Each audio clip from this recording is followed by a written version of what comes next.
Good morning, everyone. Welcome to Grand Rounds at the UCSF Osher Center for Integrative Health. My name is Shelley Adler, and I have the pleasure of serving as the director of the UCSF Osher Center. I note the UCSF Osher Center because today we have as guests our cousins from another Osher Center at Harvard. I am going to be introducing Peter Wayne, Atra Nusrat, and Michael Ferguson. And they're going to be speaking on reintegrating medicine, nurturing connections between personal and planetary health. I'll do brief bios for each of them. Dr. Peter Wayne earned his PhD in evolutionary biology from Harvard University, and he is the Bernard Osher Associate Professor of Medicine in the field of complementary and integrative medical therapies. He's the director of the Osher Center for Integrative Health that's jointly based at Harvard Medical School and Brigham and Women's Hospital. Dr. Wayne is a researcher, practitioner, and instructor of mind, body, and integrative therapies. Before his work specifically in integrative health, he conducted research in the field of plant evolutionary biology and climate change, which inspires and informs his commitment to addressing planetary health issues. Now I'd like to introduce Atra Nusrat, who earned her master's degree in environmental technology from Imperial College in London. She's the director of programming in integrative medicine and planetary health at the Osher Center for Integrative Health at Harvard Medical School and Brigham and Women's. She's the founding and current chair of the Osher Collaborative for Integrative Health's Planetary Health Working Group, and is invited faculty of the Nova Institute for the Health of People, Places, and Planet. She's also on the board of directors for the Mind Body Ecology Institute. And just a note for those who are not familiar, the Osher Collaborative includes 11 Osher centers around the world, and that is what the Planetary Health Working Group is part of. Last but not least, Dr. Michael Ferguson earned his PhD in bioengineering at the University of Utah, completed a postdoctoral fellowships in cognitive neuroscience at Cornell University and in cognitive neurology at Beth Israel Deaconess Medical Center. He's an instructor in neurology at Harvard Medical School, a lecturer on neurospirituality at Harvard Divinity School, and co-instructor of a course on the cognitive neuroscience of meditation at Harvard College. Because we have three speakers and wonderful material to cover, we may have a little bit of time for a Q&A. We may not. Feel free to put your questions in the chat. And if we don't have time at the end, our speakers have graciously volunteered to answer some of the questions afterwards, and probably through email. Lastly, before we begin, I want to thank our Grand Rounds Planning Committee, Drs. Selena Chan, Anna Dhruva, Patty Moran, and the wonderful Jen Shea, Yvette Coulter, and Julia Burns. So I now turn it over to our wonderful speakers, and please join me in welcoming them. Thanks for joining us, folks.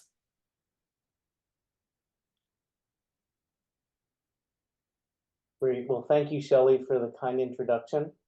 And thanks to your team for organizing this event. And I'm assuming that Jen's going to pop the slides up. So the talk that Atra, Michael, and I plan to give today is a new one for us. And it's the first time we're trying to coordinate our thoughts on the sort of interconnections between personal and planetary health. So before each one of us presents, we thought it might make sense to begin by briefly sharing how we each came to be interested in doing work at the intersection of medicine, mind-body contemplative practices, and environmental stewardship. And I'm trusting everyone can see these slides. Okay. So my path to this topic, as Shelley already indicated, has been a highly nonlinear one. I grew up in the 1960s, literally playing on the streets of Brooklyn, and that's me in this little newspaper ad, with very little exposure to nature in Brooklyn. During my first year of high school, I fell in love, excuse me, I fell in love with Tai Chi, which in turn led me to Asian philosophy and a deep appreciation for and love of nature. Stemming, let's see, slides are not advancing. There we go, okay. Stemming from this interest, I decided to study ecology and environmental sciences and after getting a degree in human ecology, spent the next 15 years in the evolutionary biology program at Harvard University, studying ecophysiology of temperate trees and the responses of plant communities to climate change. Let's see. Okay. So, somewhere around the year 2000, both due to a sort of growing feeling that the ecological research I was doing wasn't really going to meaningfully impact policy around climate change and public health, and due to my growing appreciation of the health benefits of Tai Chi, I decided to make a significant career shift towards research in integrative medicine, which eventually landed me at the Osher Center. Overall, while I believe that the research that we're doing in mind, body, and integrative health has been highly impactful and has made good strides in improving the lives of individuals and shaping healthcare today, in recent years, I think our rapidly accelerating planetary health crisis has rekindled my interest in ecological thinking. And this led Atra and I to launch our new program at the Osher Center, devoted to research and educational programs, highlighting the connections between integrative medicine and planetary health. Our talk today, similar to our sort of career trajectories, is somewhat nonlinear.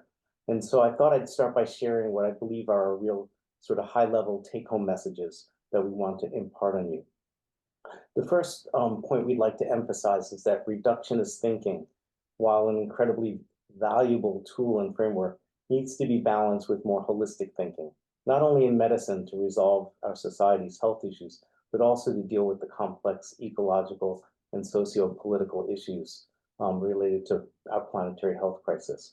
And this quote here by Douglas Adams, who's the author of Hitchhiker's Guide to the Galaxy, is one of my favorite clever quotes. He says, if you try to take a cat apart to see how it works, the first thing you'll have on your hand is a non-working cat. There are limits to reductionism.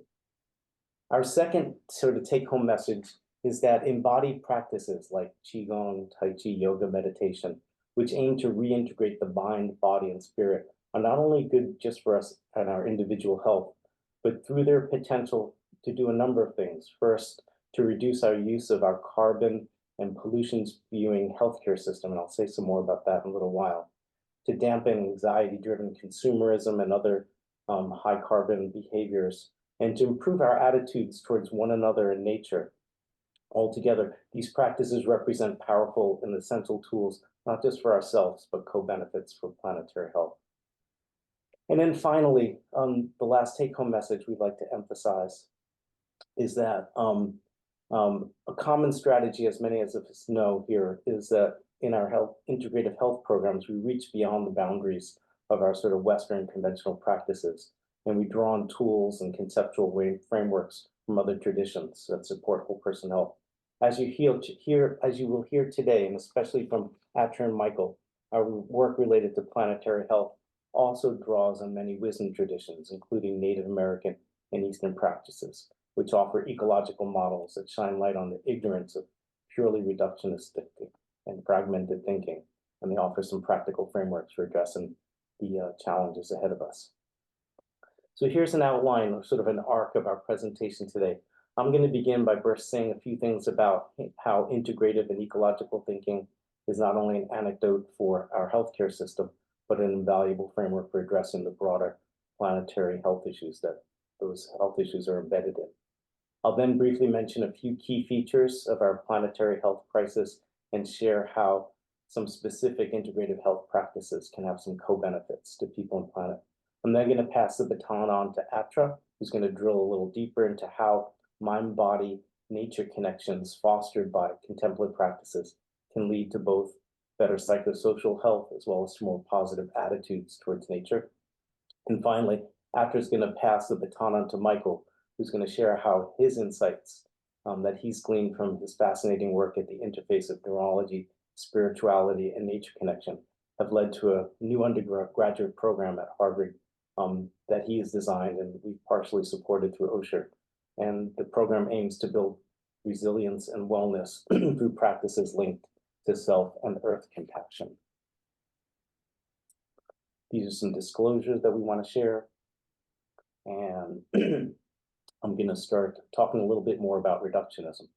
So I think everyone here knows that somewhere around the 17th century, but especially in the last 150 years or so, medicine's been really influenced by what we call reductionism. And that's basically a way of seeing the world that believes that complex phenomena, including health, can be best explained by analyzing increasingly simpler subcomponents, smaller units or building blocks, or what's sometimes called mechanistic processes. Reductionism has supported the evolution of medical specialization and organ-based medicine. And of course, anyone on this call who has been seriously ill in need of an expert cardiologist or oncologist, neurologist, we're really grateful for this specialization. In more recent years, reductionism has even drilled deeper and led to great insights at subcellular, genetic, and molecular levels, leading to great breakthroughs in precision therapies for cancer, cystic fibrosis, and many other conditions. However, it's also my guess that most people listening today appreciate that there are side effects or limitations to this reductionism, and that's namely the fragmentation of how we think of our own health and how we receive our health care. And to sort of draw on my old tradition in ecology, sometimes the health system may not be seeing the forest for the trees. So in that light, integrative health and scaling it out to planetary health eventually is not so much about just treating the individual person. It's not so much about putting an acupuncturist in a pain clinic or a mind-body person in a stress clinic. It's about this ecological model of the whole person and appreciating how health emerges out of healthy connections between organ systems, between mind, body, and spirit. And you can see that depicted in this nice image from a textbook on Chinese medicine. Literally, the body is an ecosystem. And it's the goal of the healthcare system to help maintain those balances. This sort of more ecological view or this appreciation of synthesis, let's see if we can get the slides to move.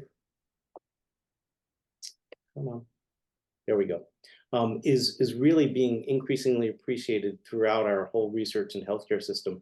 This is an image from the new strategic plan from NCCIH, National Center of Complementary and Integrative Health at NIH. And it's a beautiful document. If you haven't had a chance to read it, it's highly recommended. But basically, take-home message is that while we appreciate analysis, the breaking things down into pieces, we need to balance it out with increasing appreciation of synthesis or looking for interconnections. And it's not an either or, these are very complementary. And synthesis is going to require this sort of understanding of crosstalk between mind and body. Hence, there's a really unique role of mind-body therapies in sort of forming the foundation for this more whole person ecological view of health.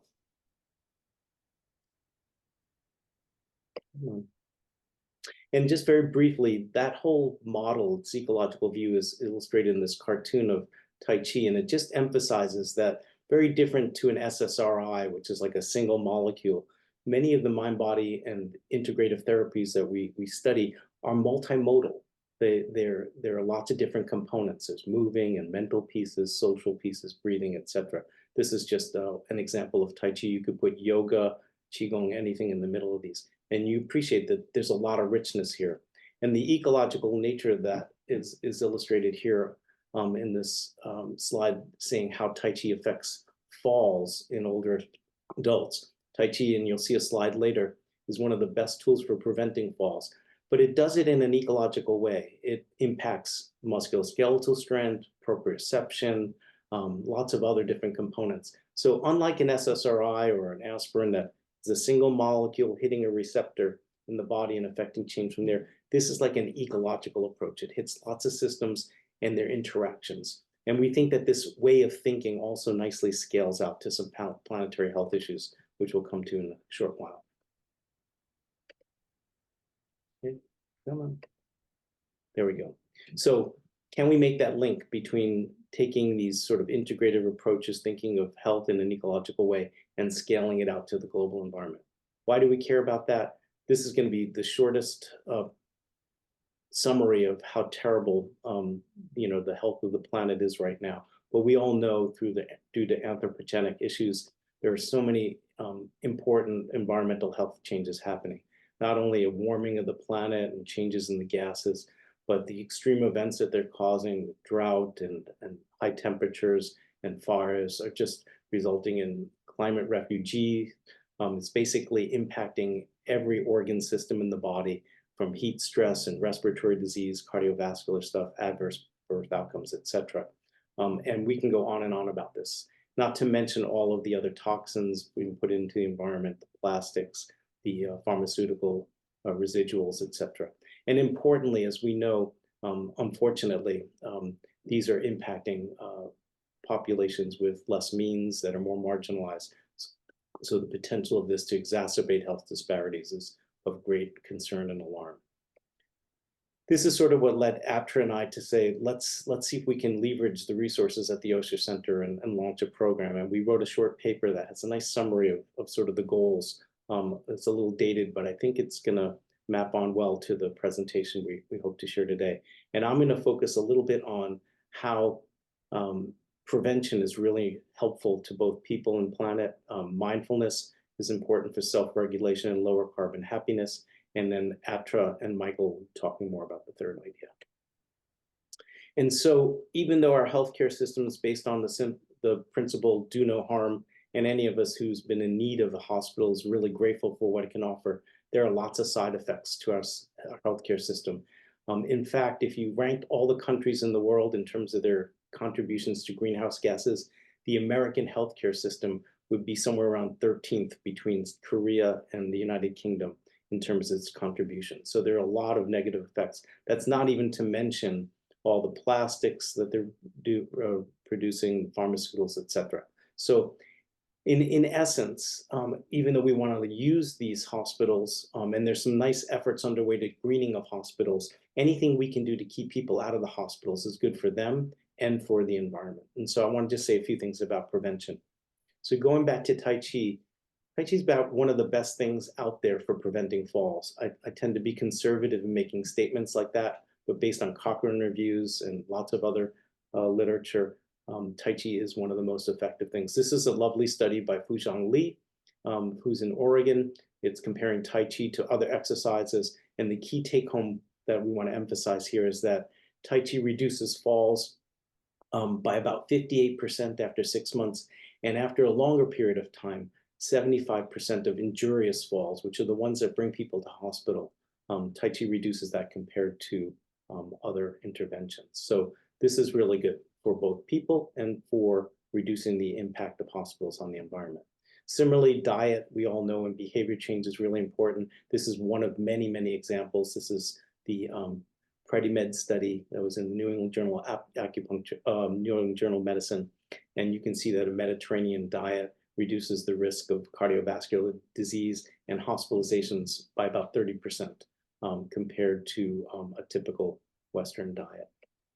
There's lots to be said about nutrition. We could have a whole lecture, if not a whole course, on the links between how we eat and its impact on the environment. There's a really nice resource that Walt Willett here at the Harvard School of Public Health, and they're actually having their public health and mindfulness and public health conference today at the School of Public Health. But this is a nice resource, and I understand from Walt recently speaking with him that there's a new issue of this coming out. But there's some really important links there that many of you know about that we can unpack further. This is a really nice paper I want to just use as an illustration of cross-disciplinary thinking, more ecological thinking that goes beyond just health into environmental issues and behavior change. This was a modeling study done in the Midwest. I think these guys are based in Wisconsin. And basically the premise is, okay, so let's imagine 11 metropolitan areas. This is bringing real data in from those. And if we can get people who live in those areas to just take 50% of the short drives that they do with their car to the grocery store to drop their kids off and convert those to either walking or biking, what would the impact be in multiple ways? So they looked at the impact, and short rides particularly release a lot of particulate soot and matter because the engine's not warmed up. So they looked at the impact of changing use of automobiles on emissions and ozone. And also if people walked or drove during that time, how would that positively impact, walked or rode their bike, how would that positively impact their physical fitness? And so they modeled this, and not surprisingly, it's a lovely result. If they reduced the car use by 50%, they would save about $4.5 billion by having less pollutants in the air that irritate lungs. But there's also the physical direct benefits of doing exercise. And if you put those together, it's $8 billion savings just from this small behavior change. The main point here is that people are not thinking across departments to think in this ecological way. And we need to make those academic connections. And of course, if we want people to keep moving, we have to keep them healthy. This just shows that some of the multimodal programs that we're doing here at UCSF and all around the country are making a difference. If people come through our integrated pain clinic versus our hospital, their back pain disability is reduced, which means that they can move around a little bit. In our Tai Chi studies, we're finding people not only feel better balance, but they feel more inspired to do other exercises. It's like a gateway exercise. And one woman wrote, I do more now. I'm riding the bike on a daily basis. I start off my day doing Tai Chi, loosening my body and breathing. Then I get on my bike. So we're promoting this behavior, which could be good for them and the environment. Very briefly, I grew up in Brooklyn, as I mentioned, and a lot of my family would say, you know, when the going gets tough, the tough go shopping. And sadly, it's true. A lot of what motivates people to buy isn't necessity, but boredom, therapy, stuffing, addiction, etc., a socialization. And the cost of buying this stuff, especially online, is really high. So anything we can do to minimize that unnecessary shopping, what we might call lower carbon happiness in some systems, is helpful. There's not literature out there on mind, body, and shopping, but there is on general behavior change. This is a nice review by Zev Schumann Olivier here at Harvard. And there are studies, for example, looking at people who have alcohol dependency, and mindfulness programs can help with that regulation. And we believe that that can probably translate out into other unnecessary or unhealthy behaviors. Aptra is going to unpack this a lot in her talk, but one of the key things we're learning is that doing these practices make you nicer. You're more mindful. She'll give you some examples of that. But part of it is that it's sort of dissolving that boundary between ourselves and others. And this is one of my last slides here. And this is from a lovely study by Yang. And it's a quote from a woman in the Midwest who's about 70 years old. She's a Christian, goes to church every Sunday, not a sort of new age, crunchy granola kind of person, but this was her response to learning Qigong over 6 or 12 weeks and doing this practice where you sort of imagine that you're merging with nature. And she wrote, Tai Chi gives a way to create a spiritual moment that's also very helpful. I'm more aware of my spirituality. I would never thought, you know, when you're doing our meditation and you look out there and see the beautiful trees, you know that's God's energy. It's going to be part of me, like when you do that washing with your organs and gather that nature energy with your hands. That's God's energy washing through me. So this connection, it's something that offers an opportunity for connecting myself to a spirit within that's part of a bigger whole. We become more porous and connected. And Aptra's going to unpack this with Michael, but this is really key. My last slide here is just a quote that emphasizes this. Joanna Macy's becoming one of my great heroes and just articulates things so beautifully. But she wrote that the crisis that threatens our planet, whether seen in its military, ecological, or social aspects, derives from a dysfunctional and pathological notion of self.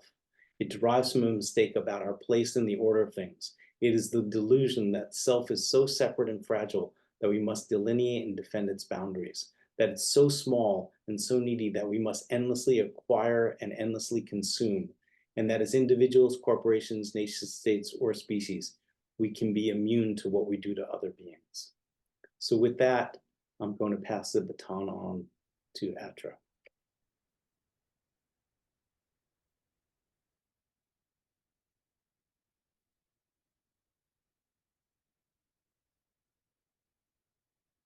Okay. Can people see me? I'm not sure if people can see me. Yes. But okay, thank you. Thank you.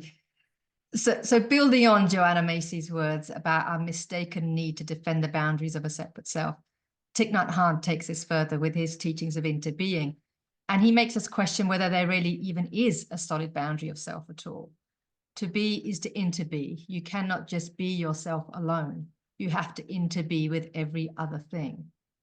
Eastern spiritual teachings of non-duality point to a unified and interdependent nature of reality.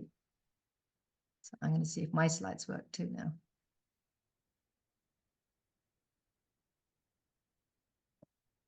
There we go. Okay, so from this perspective and orientation of self, we can say that we are not separate from the natural world. We are nature. We don't just live in an environment that surrounds us, but we inter-are with all beings and ecosystems of the planet. And in parallel, place-based peoples whose worldviews and sense of self is directly tied to their homelands in context of reciprocity, maintain that there is spirit in everything. So it's no coincidence that indigenous place-based peoples, representing just about 5% of the global population, are responsible for protecting over 80% of the world's remaining biodiversity. And in the words of Catholic priest turned geologian Thomas Berry, we are born of the earth, nourished by the earth, and healed by the earth. And practically speaking, we know that our bodies are about 70% water and composed of elements from the earth. So philosophical and spiritual belief systems aside, our physiological makeup is literally connected to the state of the air, water, and land. So why am I talking to you about these connections? I'm not an integrative health practitioner, nor am I a researcher like Peter or Michael, who's going to be following me. I come from an academic background in environmental science and a professional background delivering multi-stakeholder, triple bottom line sustainability initiatives. And hand in hand with my passion to protect the environment has been my lifelong pursuit of spiritual development, predominantly through Eastern teachings of non-duality. I was the program manager at the Osher Center at Harvard for 6 years until 2020, at which point the growing urgency around our global environmental issues, like Peter was speaking about, spurred me to return to my environmental roots. I moved to Colorado, where I worked for city government as a sustainability coordinator. And that's also where I came across Ecodharma. So what you're seeing on this slide right now is the land surrounding the Rocky Mountain Ecodharma Retreat Center, which is just 40 minutes from where I live. It's a place where people come to cultivate gratitude, reverence, and connect with the land as self and teacher in a context of meditation. And this has really brought together the two main currents of my life. And I've been able to use times to go to this retreat center and experiment myself and experience the dissolution of those boundaries between self and nature. So 2 years ago, Peter convinced me to leave my sustainability job at the city and come back to the Osher Center, both as the program manager and director of Planetary Health Programming. And I did so because while the city level sustainability work is essential and it offers local visible impact, there's an opportunity here at the Osher Center and within the field of integrative health as a whole to facilitate a deeper cultural change that could help transform our relationship to self and the planet, which, while it may be less tangible, is very much needed. There we go. So we know that healthcare providers are generally trusted in the eyes of the public when it comes to communicating messages related to health and well-being.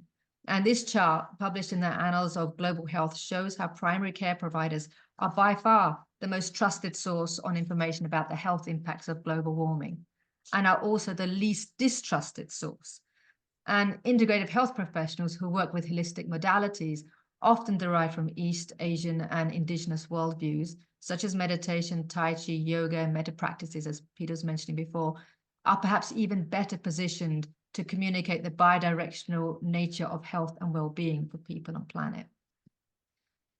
And from my perspective, having come from the sustainability world at an international level, achieving good health and well-being is one of 17 United Nations Sustainable Development Goals, adopted in 2015 to end poverty, protect the planet, and improve the lives and prospects for everyone everywhere by 2030. So while our knowledge of the complex global challenges facing us may be growing, our ability to meet these challenges is not keeping pace. So far as a global community, our general approach has been through technical solutions and public policy, which on their own are just not enough. So in 2020, in a culminating, let me see if it's forwards. There we go. So in 2020, in a culminating response to the lack of progress towards meeting these sustainable development goals, the concept of inner development goals was introduced to foster our inner capacities and support a foundational shift in human values to help us meet our global challenges. a number of academic and non-profit organizations and initiatives, primarily from Sweden, but also including the Human Flourishing Program at Harvard University, have been involved in developing the inner development goals. So this framework includes 5 dimensions with 23 skills of human inner growth, taking us from being, that is relationship to self, thinking by developing cognitive skills, relating through caring for others and the world, collaborating with social skills, and finally acting by enabling change. I believe this framework presents an opportunity for integrative health modalities to support the development of our inner capacities to meet our global challenges. It's also helpful seeing this relationship between inner development and outer development in the context, and outer development in the context through emerging disciplines of eco-psychology and eco-spirituality. And my slide is not moving forward. Let me try this one.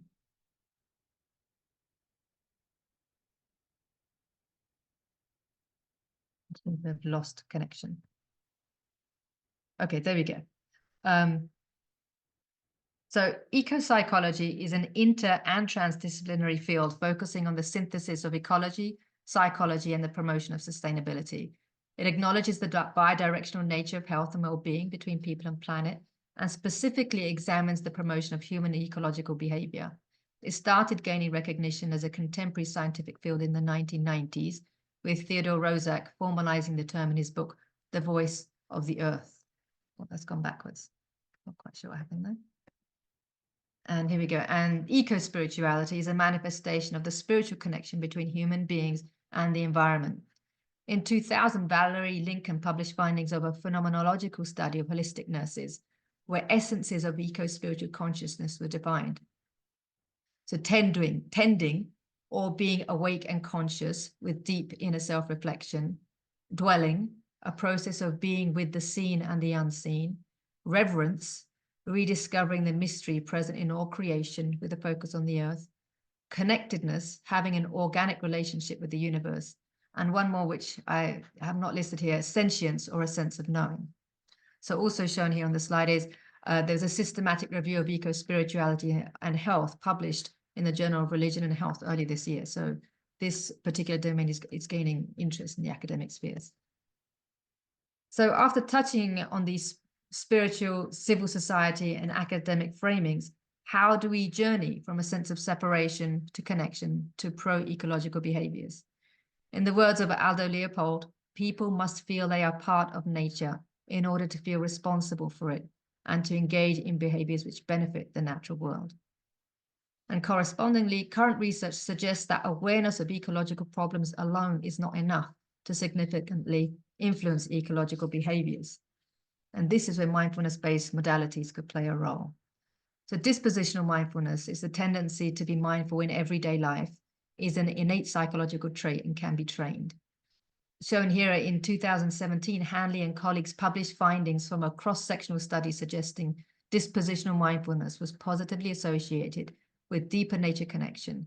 Study participants that were better able to observe their internal experiences without over-identification reported feeling more connected with nature. And then further in 2020, Hanley reported on studies investigating the simultaneous relationship between mindfulness, nature connectedness, and pro-environmental behavior, and found that nature connectedness mediated the relationship between mindfulness and self-reported ecological behavior. Now, again, I'm not a researcher, and Michael is going to speak more to the research that he's pursued and is aware of in the field, but I'd like to share a couple of examples that I've come across exploring the relationship between mindfulness-based modalities, nature connection, and pro-environmental behavior. So this was a randomized controlled trial in Japan comparing the psychological and physiological impact of brief virtual reality exposure to natural versus urban environments. People spent 3 to 5 minutes either walking or sitting in a virtual forest or urban environment. And the results for both studies demonstrated reduced stress levels and elevated nature connectedness in the virtual forest environment compared to the urban environment.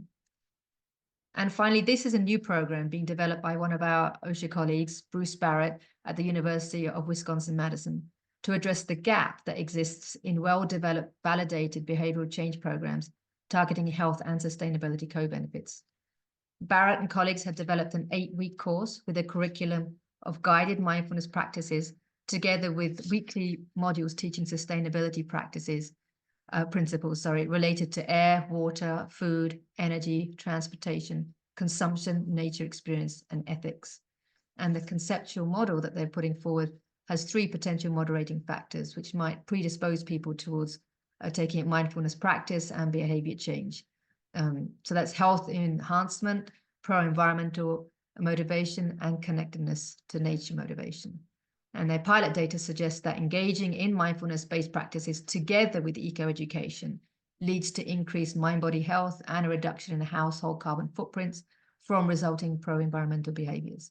So they're now ready to test the effectiveness of this model through a randomized controlled trial. So that's my part of this particular arc. And so I'm going to hand off to Michael now, who's going to speak more to the research framework around spirituality and nature connection and implementation of some of these framing ideas I've touched on. Thank you. Amazing. Thank you so much, Peter and Atra.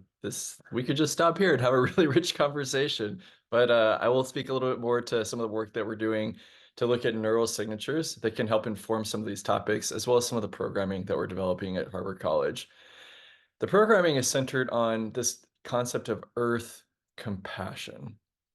And I want to address some of the rationale for articulating this construct of earth compassion. A big picture concept that supports this is a difference between utilitarian versus relational mindsets. So utilitarian, it's very quantitative. You're looking at cost benefit. You're almost, modeling in terms of equations, versus relational, as is evident at face value, that it's more about an interconnected social or social-like dynamic. An important data point here is brain mapping that is looking at criminal behavior. And this is from our laboratory, published in 2018 in the Proceedings of the National Academy of Sciences. And the punchline, without getting too bogged down into the methods here, the punchline is that impersonal utilitarian moral decision-making has a common neural signature with criminal behavior at the level of the brain. Whereas personal moral decision-making, so more of a relational mindset, has an opposite signature relative to criminal behavior and how it localizes in the brain. I mean, a lot to unpack just right there. So this is part of the underlying rationale for looking at ways that we can personalize earth connectedness through relationality. And a big picture question for me is whether spirituality can help facilitate a relational mindset. Some of the work that I've done localizing changes in spirituality has implicated a deep brain region called the periaqueductal gray as being central in shifts regarding spiritual behavior. The periaqueductal gray is involved in a range of pro-social dynamics, including compassion. So in a meta-analysis of 16 independent task fMRI studies for compassion, the axis between the periaqueductal gray and between the ventral tegmental area was the largest contiguous region of voxels that was activated when people are deliberately engaging in compassion. And then there's also a forthcoming case report that has evidence that the periaqueductal gray in humans is directly related with maternal love. This was a patient who had a brain lesion specifically and focally on the periaqueductal gray, and her chief complaint was the loss of the feelings of maternal love. Additional work that I'm doing is mapping out varieties of spirituality. This is data-driven work. In other words, I take 42 different spirituality inventories. I localize each of those respectively to their strongest statistical whole brain functional pattern, and then cluster those functional patterns at the level of the brain. And in this data-driven approach, we see big categories that relate to mystical spirituality on the one hand and dogmatic spirituality on the other hand. And by mystical, we especially mean, and it gets a little bit technical, but an apophatic or a transcendental spirituality. The dogmatic branch is highly similar to neural signatures for fundamentalism. So a spatial correlation of 0.81, with 1 being a perfect identical match. And the neural signature for mystical spirituality, for transcendent spirituality, is anti-correlated. It has an inverse signature relative to the neural signature for fundamentalism. So a correlation value of negative 0.89. All right, so taking all of this and allowing it to inform programming for undergraduate students at Harvard College, we had a first of its kind Earth Compassion retreat this semester where we integrated indigenous knowledge sharing, meditative practices, Abrahamic themed discussion, and nature immersion, and then for fun, some things like friendship bracelets and food. And the kids wanted to do a dance, but the students wanted to do a dance party, so we had a dance party. It was really great. Here, just to go point by point by point, with some of the neural justifications that informed each of these programmatic decision points. With the indigenous knowledge sharing, the Native American scholar who we had focused on reciprocity and relationality, and how that's such a core part of her tribe's metaphysical understanding of Earth. With meditative practices and the Abrahamic theme discussion, this was largely informed by our observation that we've got these big neural categories of mystical type spirituality and dogmatic type spirituality. And so really wanting to speak to both of those domains of spirituality through meditative practices and that mystical branch, and through Abrahamic theme discussion on that dogmatic branch. So we went to the Harvard Forest for the setting of this retreat, which is a wonderful center for learning as well as for direct nature experience. Again, had indigenous knowledge sharing presentations. This is a postdoctoral fellow who I work with who has a PhD in developmental psychology and was also a pipe holder for her Anishinaabe Ojibwe tribe, and gave a wonderful presentation on the interconnectedness of all aspects of Earth forces, plants, animals, and humans. We had also an opera singer who did wonderful sound meditative practices, again, speaking to that mystical spirituality dimension. And then had fantastic conversation across scholars representing Jewish, Christian, and Islamic perspectives on this construct of Earth compassion. This, of course, as you can imagine, facilitated and motivated really rich conversation, really intimate sharing amongst the students. And, had wonderful feedback. I'll just share one of the points of feedback from one of our student participants. They said, Earth compassion, this is after the retreat that we asked them, following this experience, what does Earth compassion mean to you? And they said, Earth compassion means energy and love. It means exploration of yourself and how you interact with the earth, not only why, but how. It means understanding that you came from the earth, and that for there to have been life, Mother Earth had to love first. This is one of the most beautiful things I learned at the retreat, that life comes from love. Everything starts with love. I believe that something that is good for one thing is good for all others, because we are not separate from the environment or anything else. So helping yourself, helping someone else, helping the earth, all improvement goes towards the improvement of the bigger togetherness. And hooray, yes, this is exactly reflective of the realization that we're hoping that students obtain through this type of Earth compassion programming. All right, and then closing out here, you can see just on their faces and on the way that they're making these spontaneous heart chains with each other that it was just a wonderful experience altogether. And I'm really grateful for the Osher Center and co-sponsoring this work, and happy to say that we've gotten preliminary approvals from the college to expand this work in the coming years. So we anticipate that this might even become a full semester course at the college. And with that, I'll turn it back over to my colleagues.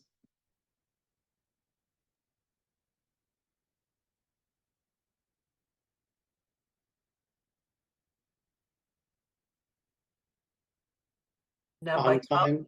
by colleagues, do you mean your colleagues or do you mean me and the host? I mean, you or Peter or Atura, anyone who wants to chime in. Okay, well, let me know, Peter, if this is the time to say thank you and move to our Q&A, or if you have some other comments. No, I'm pleased that we shared what we wanted to and left some time for discussion.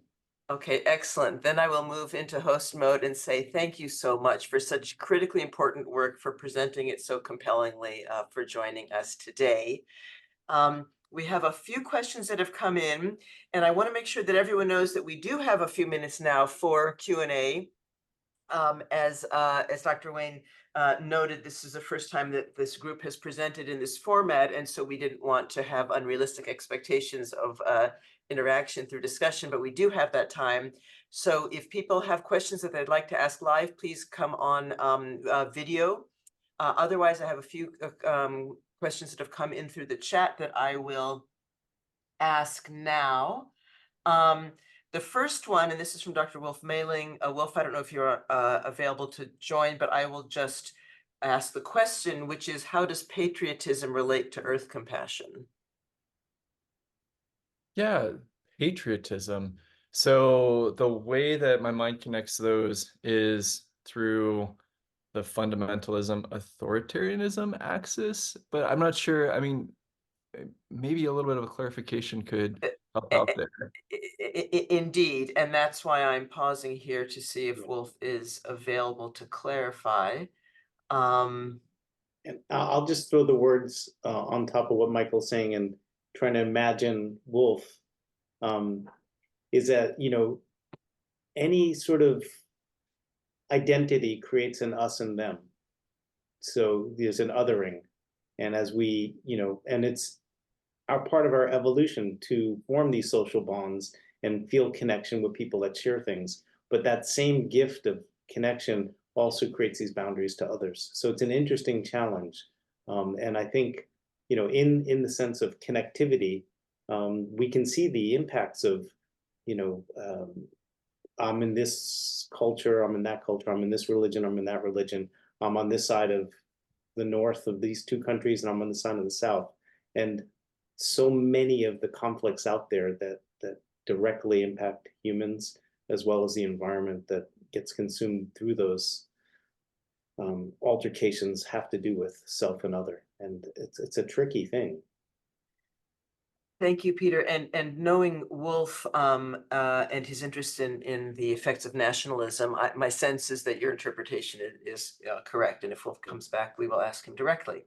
Yeah, but it's interesting because my guess is that the narrower you get in us versus others, the closer you get to extreme fundamentalism. So I think that that really maps onto some of the things that Michael, but I would let him speak to that much more than me. Another question, let me see.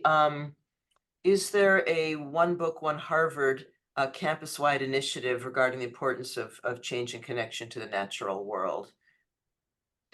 We have a One Book, One City tradition in San Francisco where we promote a text that is embraced and engaged with. Campus-wide initiative regarding the importance of change and connection to the natural world.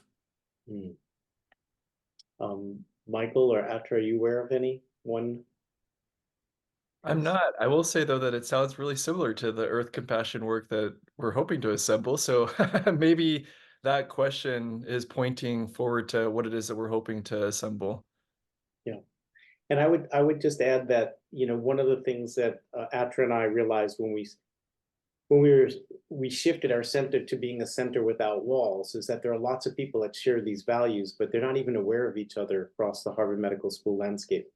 And in the context of planetary health, it's the same thing. There are initiatives going on in atmospheric sciences. There's initiatives going on in the School of Economics and Business School. There's, you know, stuff going on in medicine.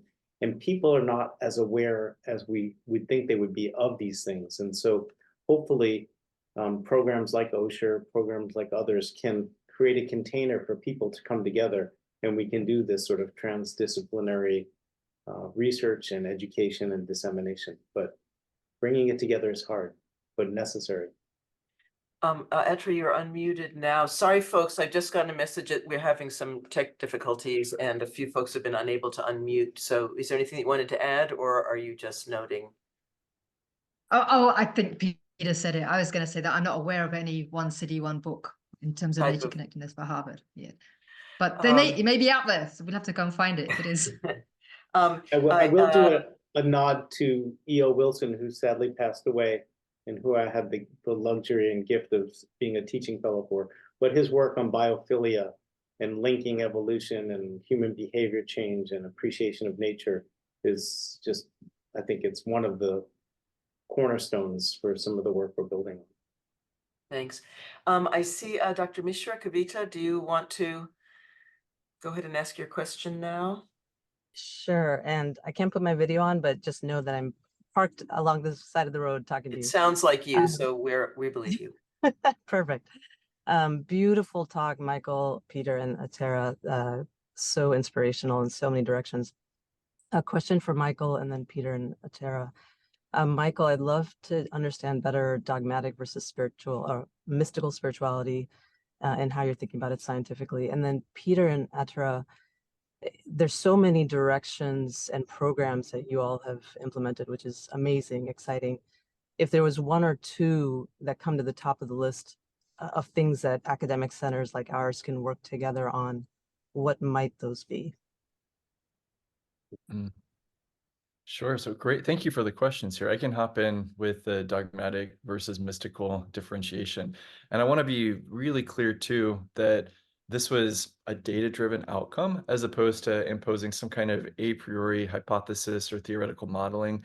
We drew on a range of validated psychometrics for psychology, religion, and spirituality. And so on that dogmatic side, the items that clustered together were ones that had a positive propositional nature to them. So things like when science and sacred scripture conflict, science is always wrong. Whereas on that mystical side, it was things that had a negation quality to them. So for example, I've had an experience that was timeless and spaceless. I've had an experience that was ineffable, that was incapable of being expressed into words. And so putting on my hat of the Harvard Divinity School instructor, I am so fascinated by the ways in which these two polarities are perennially expressed within religious containers. So within, great world religions, as well as local indigenous cultures, that you've got a dogmatic, you've got a mystical expression. And so again, to kind of wrap this up, what I'm not saying is that each individual human being is either living exclusively at one pole or the other pole, but rather there are ways in which each one of us have dogmatic components, each one of us have transcendent components. And so in the service of something like Earth Compassion, really wanting to speak to both of those ways of engaging. Thank you.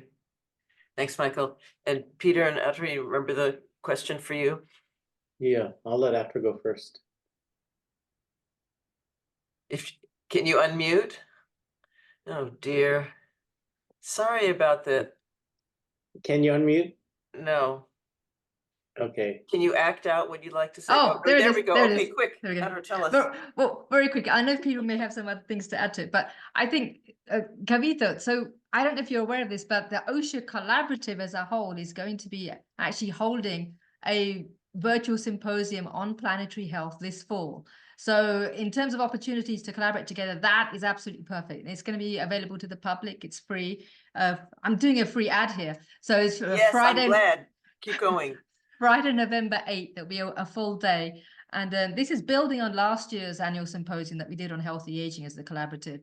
So we're really looking forward to that. And we'll be basically showcasing and pulling from across the 11 Osher centers to see who's doing what in relationship to the integrative health modalities interfacing with planetary health. So we're excited about working together and making this available to the public. Thank you so much. And thanks for the wonderful work you're doing in pulling us together, Atra, and helping us move forward. It's really fantastic. Peter? And I would just add on top of both of these, I think the programs like the ones Michael is developing are really good examples. If we can develop them and sort of fine tune them, I think they'll become exportable. But there's a couple key things that really excite me personally, but I think are relevant to all our centers. I think any of our mind-body training that leads people to that awareness that self is not separate can't but be helpful. And I think there's a lot more data than Atra could show, showing that even like what's odd about the study she showed is 5 minutes in virtual reality makes people more pro-environmental than 5 minutes in virtual reality in an urban area, that is in a forest area. So, you know, exposures is not only good for the people, but it's changing how we see things. I think so any mind-body program that's linked to some of the things that like Bruce is trying to do. Bruce is at another Osher Center, Bruce Barrett. It'd be great if we can all be components of a multi-site study, you know, testing his model. I believe that, you know, there's really good potential to change behavior there. And how cool to have the outcome of an RCT of mindfulness-based stress reduction plus environmental education. The primary outcome is, did you use less electricity in your home? Show me your shopping list, things like that. I think that's really cool. I think that food is just so key. And across all our centers, food is medicine, food for healing is key. And what we eat and how it impacts the planet is very complicated. It's not just moving away from animal-based diets, but where you buy your food, how it's grown, etc., and using it efficiently. And then I think prevention, you know, anything we can do to minimize the impact of our use of healthcare, which has, you know, a burden on the environment, is really important. And we'll always need doctors and hospitals, and I'm really grateful that I've unfortunately spent some time in hospitals, and I'm grateful for it. But I do everything I can to stay out of it for myself, and I appreciate that this is a good thing for the environment. And I think positioning integrative medicine in that space, even just in terms of palliative care, you know, if we catch people upstream, some of you were at the Integrative Medicine Conference, and Helen and Patricia Herman gave this beautiful talk of scenario A is a typical aging person, one medicine, another medicine, a third medicine, and over time, behavior work and more reliance on allopathic results in them being put in nursing homes early, which is a huge cost to individual society and the environment. If we can catch them upstream, we maybe even just to change the arc a bit. So I think those three areas, mind, body, food, and prevention. Carla, I see you. If you have a quick question, we got just about a minute left. Let's try to squeeze one more in. Dr. Kwan, please. Yes. Hi, thank you for the amazing presentation. My question is for Michael. Tell me a little bit. Carla, we're having, I think, a bandwidth issue. We're not getting your question. If you can maybe pop it in the chat instead, and we might have to go ahead and forward that. Sorry, not sure what's happening. Moving to close here, and apologies for the technical difficulties. I want to thank our fantastic speakers. Thank you for many things, your fantastic work, and for presenting such difficult, such challenging material in a way that gives us hope for possibilities of change and improvement. So I really appreciate the content and also the inspiration in terms of next steps. So you're all terrific. Thank you, Harvard Cousins. And we'll give a virtual round of applause, and we'll forward you additional questions that come our way for you. Thank you so much, everybody. Take care. Thanks, everyone, for joining.